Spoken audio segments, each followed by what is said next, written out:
এই মুহূর্তের সবথেকে বড় খবর, হাইকোর্টে জোর ফাঁসলেন অভিষেক বন্দ্যোপাধ্যায়।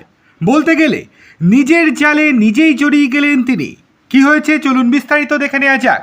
তার আগে আপনাদেরকে ছোট্ট অনুরোধ, ভিডিওটি পুরোটি দেখুন, ভালো লাগলে লাইক কমেন্ট শেয়ার এবং চ্যানেলটিকে সাবস্ক্রাইব করতে একদম ভুলবেন না।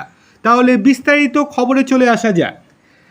একগুচ্ছ এফআইআর দায়ের নিয়ে শুভেন্দু অধিকারীর পুরনো মামলার প্রসঙ্গ টেনে এবার প্রশ্নের মুখে পড়লেন অভিষেক বন্দ্যোপাধ্যায়।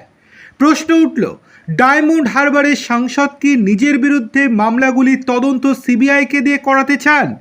রাজ্যের বক্তব্য, বিরোধী দলনেতা থাকাকালীন শুভেন্দু অধিকারী তদন্ত এড়িয়ে যেতে চাননি। পুলিশের পরিবর্তে সিবিআই বা স্বাধীন কোনো তদন্তকারী সংস্থাকে দিয়ে তদন্তের আবেদন করেছিলেন তিনি।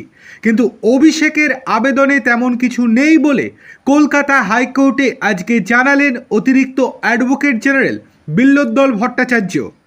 রাজ্যের আইনজীবীর বক্তব্য, অভিষেকের আবেদনে সিবিআই তদন্তের বিষয়টি নেই। তৎকালীন বিরোধী দলনেতার মতো তিনিও কি সিবিআই তদন্তের আবেদন করবেন? তার যুক্তি, শুভেন্দুকে দেখিয়ে একই সুরাহা পেতে চাইছেন অভিষেক, কিন্তু দুজনের মামলার বিষয় আলাদা। পূর্বের মামলাটির সঙ্গে কোনোভাবেই তুলনা করা যায় না অভিষেকের মামলার।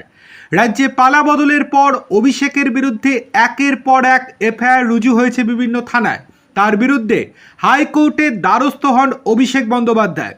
মামলাটি বর্তমানে হাইকোর্টের বিচারপতি সৌগত ভট্টাচার্যের বেঞ্চে বিচারাধীন। বস্তুত মুখ্যমন্ত্রী শুভেন্দু অধিকারী যখন বিরোধী দলনেতা ছিলেন তখন তার বিরুদ্ধেও একের পর এক এফআইআর রুজু হয়েছিল। তার বিরুদ্ধে আদালতে গিয়েছিলেন তিনিও। বৃহস্পতিবার শুনানিতে সেই প্রসঙ্গই তুলে ধরলেন অতিরিক্ত অ্যাডভোকেট জেনারেল।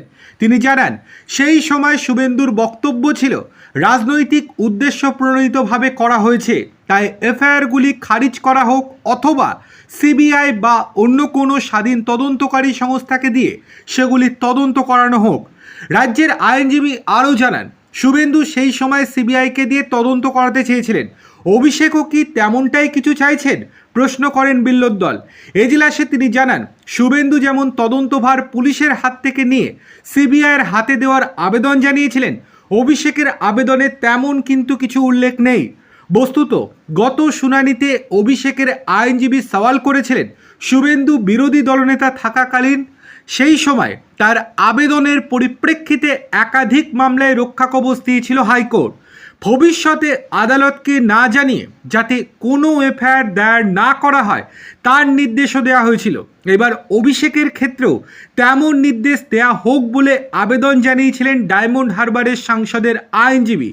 গত শুনানিতে ওই তুলনা টানার পর এবার পাল্টা সওয়াল করলেন রাজ্যের অতিরিক্ত অ্যাডভোকেট জেনারেল বিল্লোদ্দল ভট্টাচার্য। এই দিনের শুনানিতে অভিষেকের হয়ে এজলাসে উপস্থিত ছিলেন অভিষেকের আইনজীবী গোপাল শঙ্কর নারায়ণ এবং অয়ন ভট্টাচার্য। হাইকোর্টে এই দিন জানানো হয়, অভিষেকের বিরুদ্ধে এখনও পর্যন্ত প্রায় 16টি এফআইআর দায়ের করা হয়েছে। গত শুনানিতেই আদালত জানিয়েছিল 3টি মামলায় আপাতত অভিষেকের বিরুদ্ধে কোনো কড়া পদক্ষেপ করা যাবে না।